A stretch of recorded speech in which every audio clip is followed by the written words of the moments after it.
지난 주말 강릉에서 출발한 KTX 열차가 선로에서 탈선하면서 주말 내내 시민들의 불편이 이어졌습니다. 문제는 최근 10여 건의 철도 사고가 잇따라 발생하면서도 철도 안전에 대한 불안감 계속 커지고 있다는 점입니다. 취재기자 연결해서 KTX 탈선 사고에 대해 자세히 이야기 나눠보도록 하겠습니다. 홍성기 기자. 네, 홍성기입니다. 자, 우선 이 부분 살펴보죠. 강릉선 KTX 열차 운행을 시작을 했죠? 네, 그렇습니다. 이 탈선 사고가 발생한 지 꼬박 사흘 만에 정상화됐습니다. 밤샘 복구 작업과 시운전을 거친 뒤에 오늘 새벽 5시 반에 102명을 태운 강릉발 첫 열차가 출발을 했습니다. 이어 2분 뒤에는 청량역에서도 강릉 방향으로 열차가 출발을 했고요. 그러나 사고가 나 이후 첫 운행이기 때문에 사고 구간에서는 시속 40km로 저속으로 서행해서 진행을 갔습니다.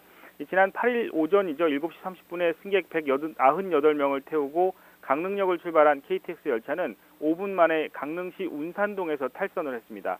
이 사고로 승객과 직원을 포함해서 16명이 다치는 사고였습니다. 어제 김현미 국토부 장관 사고 현장을 찾아서 사고 원인 등에 대해서 보고를 받기도 했는데요. 물론 아직은 추정입니다. 사고 원인에 대한 분석은 아직 정확하게 나오지 않은 거죠?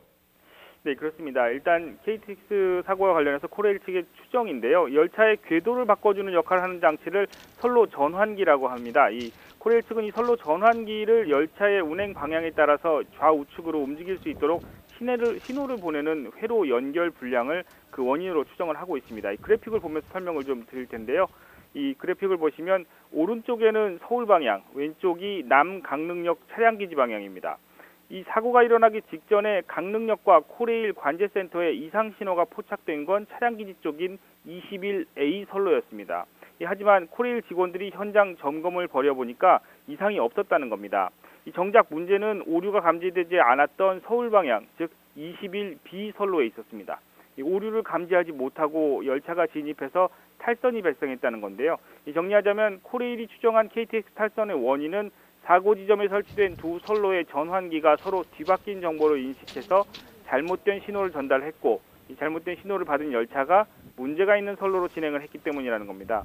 그러면서 코레일 측은 강릉선 KTX 개통 전부터 이런 전환기가 잘못 설치됐다고 주장을 했는데요.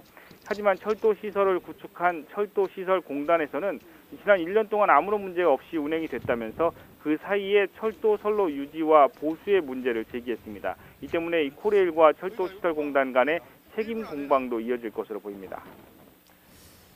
네, 그렇다면 정확한 사고 원인은 언제쯤 나올까요? 또 궁금한 부분은 피해를 본 승객들에 대한 보상 문제, 이 부분도 해결해야 될 텐데요.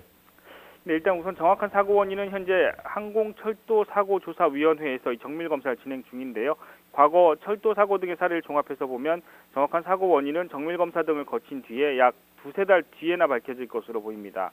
특히 앞서 말씀드린 대로 초기 시설 구축 단계에서 하자가 발생한 건지 아니면 이후 철도 운영 과정의 문제인지에 대한 이견이 있는 만큼 강릉선 KTX 구축 전반에 대한 정밀 분석이 불가피해졌습니다. 이 최종 원인이 나오면 어제 김현미 국토교통부 장관이 언급한 대로 관련자에 대한 문책도 이어질 것으로 보입니다. 코레일은 사고 이후 열차 운행이 중지된 구간에는 연계버스를 이용할 수 있도록 했고, 열차 이용 도중 지연이 발생했다면 이에 따른 보상을 하겠다고 밝혔습니다.